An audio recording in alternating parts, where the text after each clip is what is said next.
Biff, how is it going, man? That's going good, really good. Yeah, we're just finished mixing the next Heavy Water album with my son, and I'm also doing vocals on the. I'm doing demo vocals actually on the new Saxon album. So just Awesome. trying different ideas and things, and trying to get the melodies right. So yeah, going well actually. Yeah, well, that's extremely exciting and a hell of a way to start off the interview. Yeah, That's pretty exciting, man. So I do want to talk about the latest release, though. More inspirations. So, yeah. what what made you guys do a sequel? I think the first one was successful. People liked it, listening to where we were coming from, in our sort of, what influenced us really. What influences basically. So we thought we'd throw some more in there and maybe, bring a few bands to people's knowledge, like Alex Harvey and things like that. So yeah. It's like with the album before. Every sort of song has a little story connected to it. As regards Saxon and myself, basically. We got out of this place. I was trying to play bass back in the day, and that was the first song I heard that started with bass guitar. So I learned to play that. So it was stuck in my mind as a really great song. It was on the radio a lot back then. Yeah, On the internet. that's so cool, man. Yeah. Now you must have a million inspirations. So how do you go about choosing which ones you want to cover? Well, I just basically from my memory really of what I liked when I was younger and what influenced me. And I just made a list, and the guys looked at it. They sort of agreed with everything. I mean, a few things went in that they wanted, but somebody has to start with a list, I think, because otherwise it ends up being absolute chaos. Yeah. You end up with like 2,000 songs. You don't know which one to put. So, I made an initial list, and then we sort of, all had ideas on that. Yeah. We did try a Jethro Tull song, Locomotive Breath. We tried a couple of things that didn't make it on the album, but maybe if we do another one, they'll make it on that. I don't know. Yeah, well, I was about to ask if we'll ever get like a third and maybe complete like a trilogy of these cover albums. Well, there's a lot of influences left, so you never say no, do you? In this business, I mean, anything can happen. It's just a matter of do people want it, and can we find time to make it? Really? Yeah, well, it is like as a fan, I can tell you this, like it's really awesome to hear because Saxon is such a unique sound, and it's cool to see that with other like a Kiss filter or another band. So it's really cool to see this crossover, and fans really appreciate stuff like this.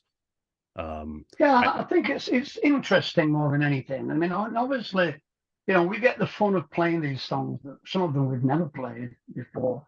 Some of the songs we've jammed a few times, on stage and sound checks and things, or in the rehearsal room. So it was good fun, and it's good fun. We don't really have to write anything, and I'm singing somebody else's melodies, so it's very, I didn't really know if I could sing anybody else's song, but obviously I can. So that was a bit of a revelation. Yeah, yeah. Now we're talking about inspirations, but you are kind of, and Saxon is pretty much a big inspiration to the entire genre of heavy metal, and even like the thrash metal scene, probably the biggest inspiration to that entire subgenre. How does it feel to be an inspiration yourself? I think it's good. I think it's good that people sort of, took our musical style, and because our musical style, when we first started, was quite wide. Some of the stuff is really, really, over the top metal, and other stuff's quite melodic. So I think, both genres sort of took things from it, if you know what I mean. But yeah, certainly, it's nice for you know, when we meet some of the, you know, the more thrashier bands, like Metallica, obviously, when they first started, took a Yeah. lot from our sort of faster stuff. And I sort of love that. We meet loads of bands, you know, but the thing is, you know, in the 80s, the thing that was happening in the UK in the 80s, in 1980, specifically 80, 81, 82, a lot of people on the continent, you know, in America, were really into that movement, and they wanted to start their own movement. I think, you know, probably not. I think subconsciously they wanted their own thing, and you know, they took influences from Saxon, you know, Maiden, Priest, Motörhead. So I think it's great to be in the club that influenced all Yeah. those genres, you know. So yeah, it's good. It's good. Yeah. Now let's go way back here. So when did your singing journey begin? Like when did you decide you want to actually pursue being a vocalist? It's quite late, really. I was a bass player for quite. I first started playing guitar back in the day Okay. when I was like, you know, 14, 15, maybe a bit younger actually. But you know, I couldn't really. I didn't really have the drive to learn to play all the solo things, you know, all the scales. I was a bit of a rhythm guitarist, really, and still am actually. I don't really play much lead, but I took up bass playing because I like that. I like the bass playing side of things, you know. So I was a bass player to start with in bands, and then I started doing backing vocals in bands, and then when that band sort of stopped, then I was playing in another band with another guy called Chris Morris, actually, and a friend of mine was the drummer. I used to actually sing and play bass in that band, so that's really when I started singing. You know, bass player singing. You know, like just a three-piece band, really. Yeah. Then I joined a band with Paul Quinn, and that was the same thing. I mean, Paul could sing a bit back then, so he used to sing a couple of songs as well. So yeah, they just developed really. And then we got together with some other guys, you know, called Sob, and we were called Coast, I think. And they had a bass player, so we had two bass players for a while, for at least for like about a month, which is pretty cool sounding. But it wasn't really working that well, so I just put it down and started singing really. And that must have been about 1970, 76 maybe, Wow. when I actually put the bass guitar down. So that's when I became a fully fledged, you know, paid up member of the Vocal Society. Wow. So how soon after that did Saxon form? Like just a couple years? Well, that was in a band called Son of a Bitch. Yeah. Saxon actually formed. We changed the drummer in sort of '78, and then we made demo tapes through '78 into '79, and then we got offered a recording contract, and that's when Saxon really became Saxon. Okay. Yes, so it was '79 really, you know. Nice. Yeah. Cool to know. So Saxon has such unique identity and like imagery. So where does this come from? I don't know really. A lot of it, I suppose, comes from me, you know, because it's like all the battle metal stuff is all me, Yeah. really. You know, I'm a bit of a historian, so you know, I suppose we started a bit of that as well. The whole battle scene, the battle metal scene, you know, writing about wars Power and metal, you know? being more specific. But we tend to call it battle metal, you know, it's power and the glory. Crusader, it's all about wars and you know. So yeah, I mean, so yeah, I think that a lot of the stuff comes from me, you know, from my brain. And songwriting, the music side of things can come from anywhere, really. You know, we're very mixed on that. We always have been. You know, we usually put it down that everybody writes everything together, but a lot of the time we don't. We just you know do that too. You know, so people look at us as a band, you know, not just one songwriter, if you know what I mean. So Yeah.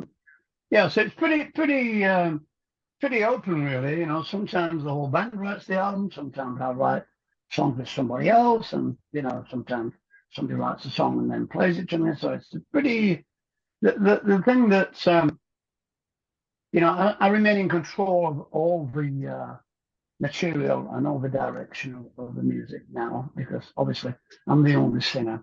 So I've been Yeah. doing that for the last 15 years. So I think it's working really well. It So totally, yeah, definitely. yeah, so you know, you have to be focused, and you have to you know, I just want the band to be you know, the guitarist to be cutting edge, that stuff is playing above their level. So each album, their level goes higher, you know, Yeah. technically wise. I mean, they're really, they're really technical players, Paul and Doug, now, and they've sort of, you know, they've moved on quite a lot. You know? I mean, Yeah. I know Paul's just retired from live work with us, and you know, Brian Tatler from Diamond Head's jumped in to stand in for it. Very And he's exciting. learning. He's learning some of the stuff, and some of the stuff is like, whoa, yeah. How did that It happen? sounds easy, but actually it's not. You know. So yeah. Yeah. So how'd you guys get in touch with Brian? Well, we've known Brian for quite some time. He's obviously, you know, they're obviously from the 80s. Diamond Diamond Head. Head. Yeah. You know, I mean, a lot of people know Diamond Head around the world because Metallica covered their songs on their early album. You know, Am I Evil? that's how people came to. There's a few bands, you know, a band called Blitzkrieg, who we know, and a few other bands that they used on that early stuff.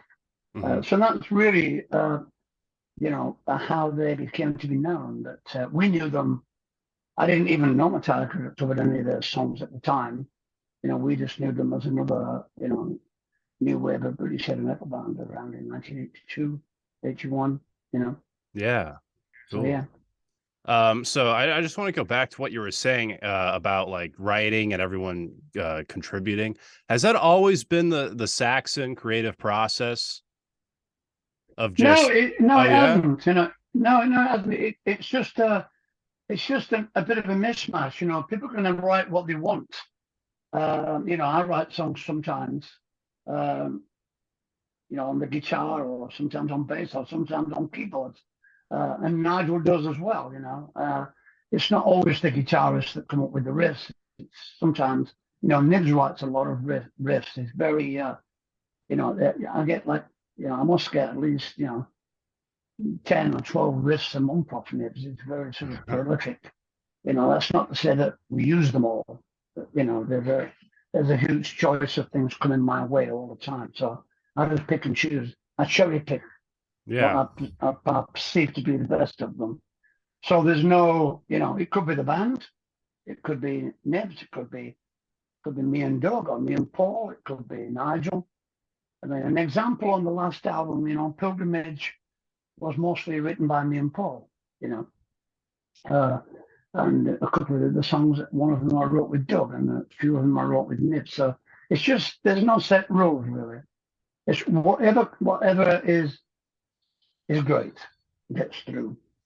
Cool. Well, that's really awesome to hear, and I feel like that kind of mindset brings out the best material, and Carpe Diem definitely proves that. You know, like just great album after great album, like really, really impressive.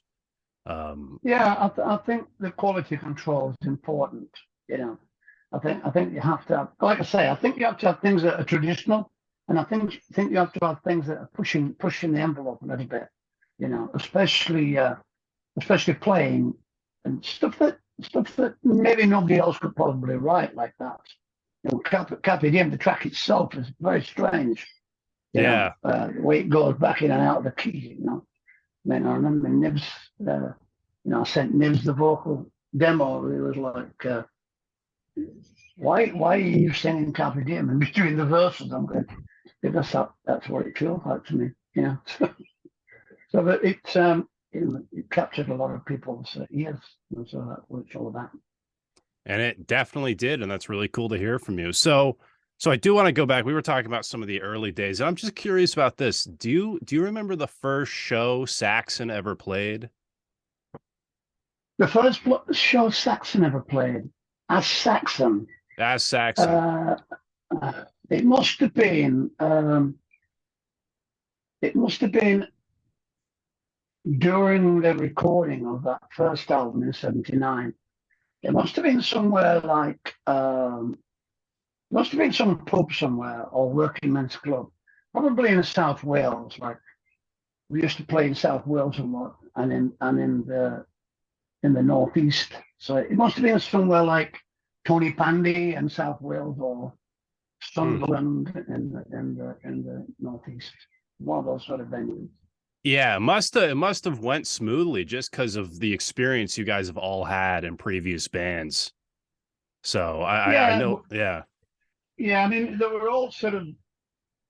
We always we always try to be professional and not our day job, but invariably, it was very difficult to do that. But we persevered, and a couple of the guys were married, but the rest of us all lived in one flat.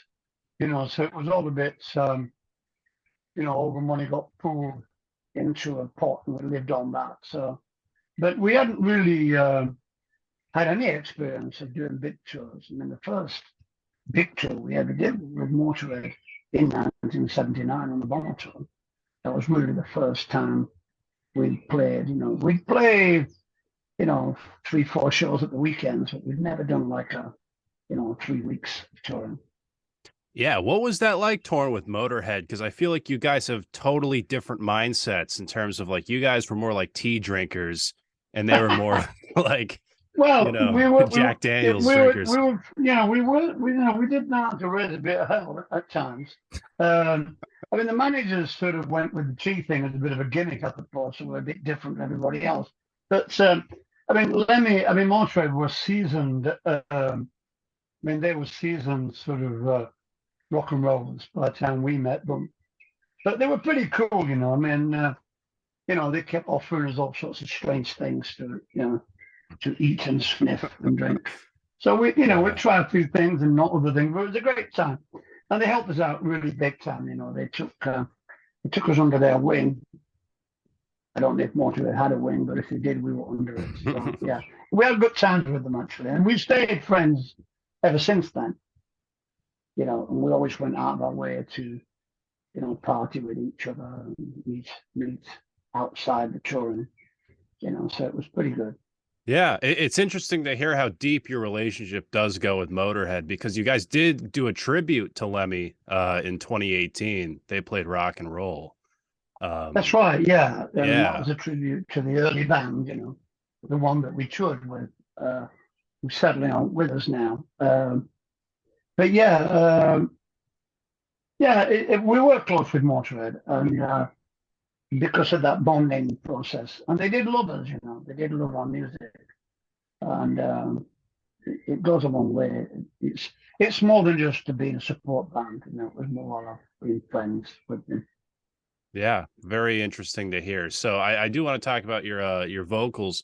You have a very distinctive, essential vocal style that fits so well into Saxon's music. So how have you evolved and maintained your vocal abilities throughout your career? I have no idea. I don't just know. Winging it. I've been winging it for years. Yeah, I think you just have to. I don't know, really. Relax. Don't get too stressed. Try not to get too stressed with things. Although things can be stressful in life, and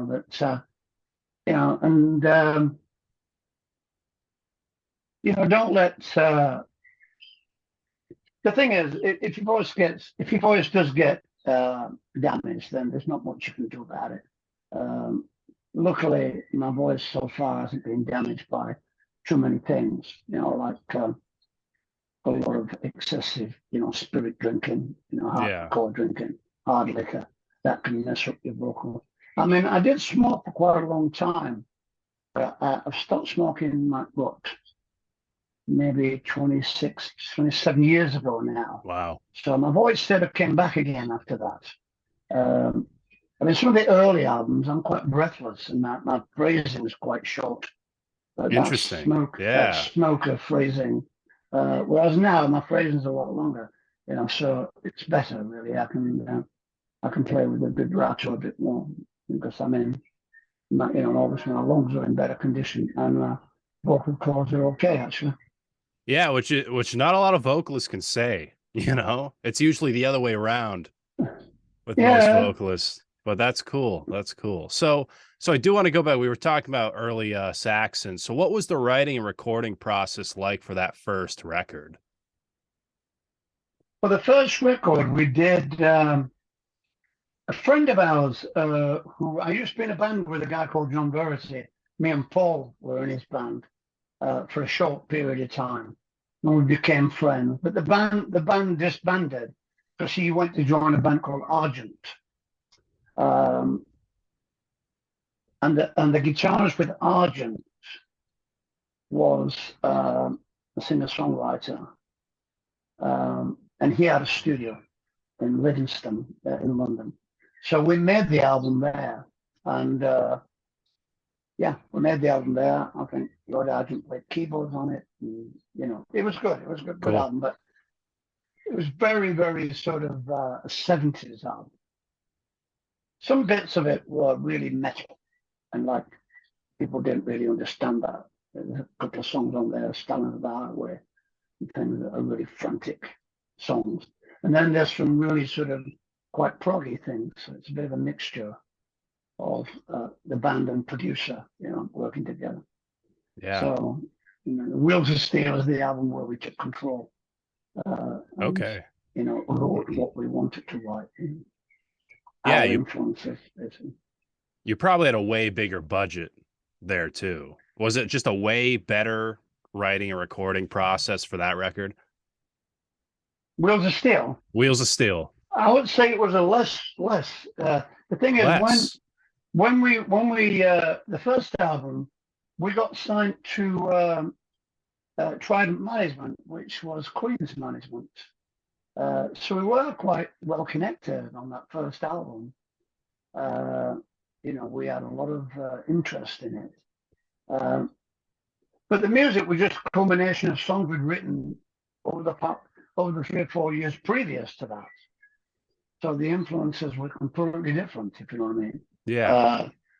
1978, for instance, you've got things like Van Halen's first album coming out, and the Sabbath album and the Judas Priest album. So, we were not only were we influenced by the early 70s and 60s, we were already actually influenced by the late 70s, which was right before we started writing Wheels of Steel. So Wheels of Steel, there's all sorts of influences in there: AC/DC, Deep Purple, Black Sabbath. It's all in there, from that. Whereas the first one is quite a prog album, I think, in some respects. Yeah, very interesting. So I do want to bring this up. Elton John played on the song Northern Lady off Rock the Nation. So how did this collaboration even happen? It was very shocking to me when I found this out. Well, I'll tell you what happened. We had a song called Party Till You Puke. Yeah. Which was just a fun rock and roll song, yeah. And we asked him, well, actually, our producer asked him if he wanted to play on it. Because it's like a fast boogie-woogie song. So you can hear him on that song jamming out. Yeah, it's quite fun. And a little bit since we play the wrong notes, so it was just one of them studio happenings. And while he was setting up his Fender Rhodes in the studio, the producer was listening to Northern Lady, and it must have been in the headphones because Elton started playing along to it. So we were recording in Philips' studio in Holland, in Wisseloord. And they had one of the very first stereo samplers. And we were, trying it out. And he recorded Elton playing this refrain on Northern Lady. So we looked at it. So technically, he doesn't even know he played on that song. So wow. But Party Till You Puke is where we had him from, we had him for that because it would be fun for him to play with a, stinking metal band a bit. It's a bit different, Wow, that's such a cool story. So Mm. speaking of collaborations, you guys did something with Amon Amarth recently. So what led to making a song with Amon Amarth? Well, again, they're Swedish, and we have a massive following in Sweden, especially from, the younger bands who were influenced by us. Uh, and then Mark, they're a battle band as well. They were obvious influence them in that respect. So yeah, I like the band. I think the music's quite cool. I mean, I know Johan's a bit of a growler, Yeah. but I think he growls with a lot of melody though. And we asked him to do a song with us on the Thunderbolt album, Predator, which he sang with us.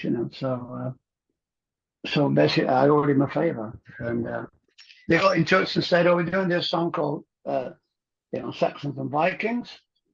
Would you like to do a bit of writing with us?" I was like, "Yeah, I can do that. Write some lyrics." And I mean, with a song called Saxons and Vikings, they're not going to ask, they're not going to ask anybody else, are they? Yeah. They're going to ask Saxon. So, Yeah. so yeah, I went down. I wrote some lyrics with them. My stuff that I'm singing, and sang it with them. And I think it sounds great because when I come in, I'm singing the melody that John's singing, but I'm singing it in my style. But he's singing the same melody as in the growling voice. So it's quite interesting the way it opens out. When I come in singing. So I think the song's cool though. I think the song's very sort of, very sort of British in a way. It's very maidenish, some of the parts of it. Yeah. So, yeah, I really do like it. It's really good. Quite a complex song. And yeah, I think it's a great thing we did together. Yeah. It totally is, and it's so cool to see how well the two vocal styles work. You wouldn't think clean vocals and like very harsh vocals would work so well, but it works so amazingly. So it's a really awesome song. And there's nothing to really like it.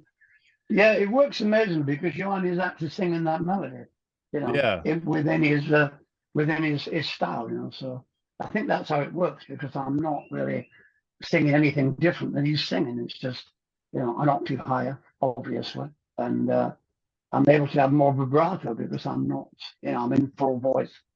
I'm not doing the growling voice, Yeah. So, we were talking about some younger bands. What are your thoughts on this, like, mini resurgence metal's gotten recently?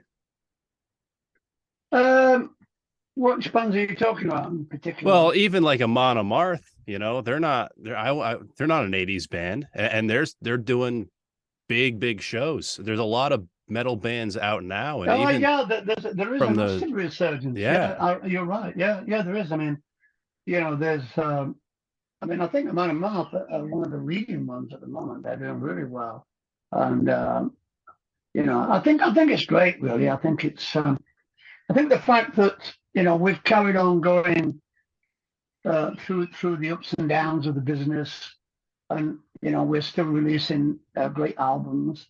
I think it's an inspiration for bands like younger bands, like Judas Priest have had some great albums. The last Firepower album was great. Maiden is still releasing albums, so I think it inspires people, younger bands to go, yeah, let's go for it. We can reach those heights and we can write songs that are as good as their songs, So it's very good. Yeah, and it's crazy to see like metal bands that started in like 2015 like be doing really big venues. Like it's really awesome to see that metal's like still alive and well. So yeah, definitely. Yeah. I mean, somebody has to carry the torch, That's what it's all about, Yeah, definitely. So I'm just curious, and if you don't have a lot to say about that, I get it. But what are your thoughts about the like pretty much the digital landscape that has completely taken over the music industry with streaming and all this online self-marketing? It's completely changed everything. Yeah, we've changed with it though. You have to remember we've been doing this for a long time. We're probably more savvy than most people are. Yeah. We've had to be, we've had to roll with the times. We still, we supported vinyls through the non-vinyl. We've always had vinyl releases like from Very 1979 right awesome. to today. So, we've hoped to bring that back with other bands as well. I mean, the streaming thing, I mean, if you look at the streams we're getting, the thing is, we're very lucky. We have a very wide age group of fans in our audiences and who buy our records. So we get a lot of younger fans who are streaming our music, and we have a lot of fans who are still buying the vinyls and the CDs. So we're very lucky in that respect. I mean, obviously, you have to be up in the millions to make it pay for streaming. Yeah. But we are getting a lot more streams now than we were, and I think doing things, working with bands like Amon Amarth and people like that helps us to get into that streaming market as well. But really, we don't care. We don't care how people get our music. We like them to buy vinyl because it's a fantastic piece of organic thing you've got there. And CDs are pretty cool. We do cassettes sometimes. Yeah. But the streaming thing, it's all part of the music business now. So we have to be in that. You have to be in that thing. Otherwise, we just die. Yeah. And of course, like I'm living evidence of that. Like there's definitely that younger fan base that unfortunately a lot of these bands who never like made that leap to streaming kind of have missed out on the younger fan base, because that's what a lot of people only listen to music on, unfortunately. But that's right. I mean, it's unfortunate people tend to just listen to one song, but I think in the metal community, I think that's a little bit different. I think people do give the album a listen. It's not like a sort of, like a Taylor Swift thing or a Ed Sheeran, where people will just download, just listen to one song endlessly over and over again. And, so, yeah, I think it's good. I mean, the album format is a perfect format for our genre, because a lot of the time the songs are linked, and we spend a lot of time doing the track listing. So it's better if people listen to the album as an album. So to get the album from some of the streaming platforms rather than just a song. yeah, when you put together a record and like the track list, as you were saying, do you look at like a track list and be like, okay, this is going to be the first song on side B? How much do you like look into that in terms of like what it will look like on vinyl and on CD or whatnot? Well, vinyl, you're sometimes restricted with the time elements. Yeah. Because you can't go over a certain time, otherwise it doesn't sound good. It's not loud enough, or bass guitar or the bass drum's not powerful enough. So you only have a certain amount of minutes on a vinyl. So sometimes you'll have to rejig the running order on a vinyl. But most of the time, we like to start with the title track, but not always. Sometimes the title track will come, third or fourth song. But generally, we like to start with the title track and then bang it in. And we like to go out with a bang most of the time. Sometimes we'll go out with a ballad, which is pretty typical, but we like to go out with a bang sometimes. So we might go out, the album might end on the fastest song on the album, which is not really what people do, but we do it sometimes. Yeah. So I do want to also bring this up. In addition to your music career, you have also put out a book. So what inspired you to put out autobiography? Well, I was asked to do it, and I had a lot of free time at that point, So, so I did it. Actually, I sat in with a friend, and we just recorded a lot of stuff onto ADAT, and then we picked out different stories and things about my life, and put a book together. There's tons of stuff that didn't go into the book, so maybe I'll redo the book at some point. Yeah. So I also want to bring up the latest release as well, or the studio release, Carpe Diem. So what was the inspiration behind this record? Just great songs. There's no concept there. There's no concept in the album. It's just I come up with titles and stories, and then I'll write lyrics around them, and then I'll do the melodies, we'll change things here and there if I want them changing. So there's no real, the thing is, I'm a storyteller, so most of the songs are stories about something, and then, it's just, I just find the whole rock and roll thing, of always being about relationships or the fact that you're not in or in a relationship or you're partying here or partying there. I just find it all a bit, somebody else could do that better. And so we like stories, I'm telling stories in the songs, and I think people like that. Yeah, and we totally love it. And the thing about writing good songs, you definitely nailed that. So good job. Hopefully we can carry on. But yeah, looking for subject matter is difficult, Yeah.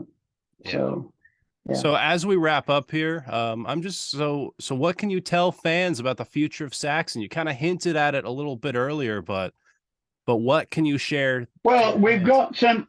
I will say that we are putting something together, trying to put something together in November this year for America. Oh, okay.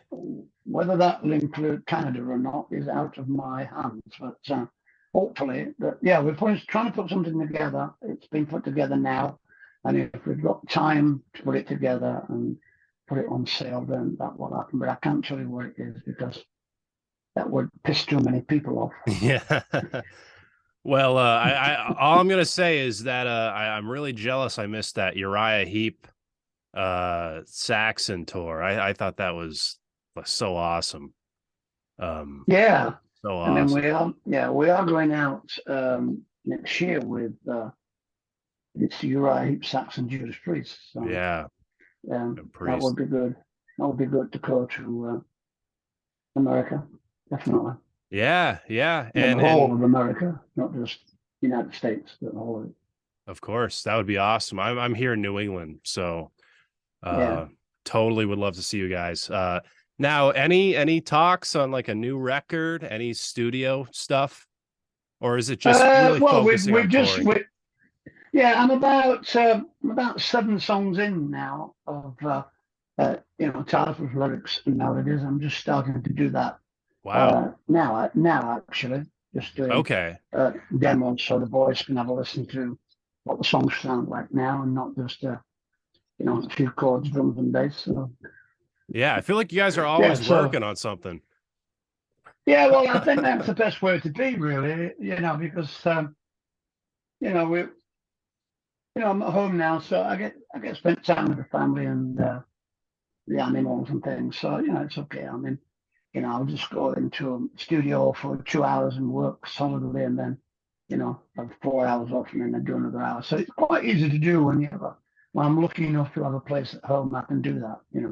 Yeah, awesome. Well, Biff, thank you so much for doing this, man. It really means a lot. Yeah, definitely. I haven't got a haircut, by the way. It's still there. Oh, no. Yeah, I was afraid for a second. Yeah, I've just been out in a convertible car. It's quite windy. So. Yeah, that's why. Like, that's the one thing about long hair is like there's those windy days, and it's like, oh my god. Yeah, it can be a pain in the neck, really. Yeah. Especially if you're eating outside in the wind. Yeah. On that patio. Exactly. Yeah. Mm-hmm. But that's another story. Maybe I'll write a song. Yeah, of course. That can be on the next record. Hair in the mouth, guitar in your hand. Yeah. Yeah, you better credit me for that. All right. Thank you so much, man. I'm Brandon Battick, and this is Disturbing the Priest.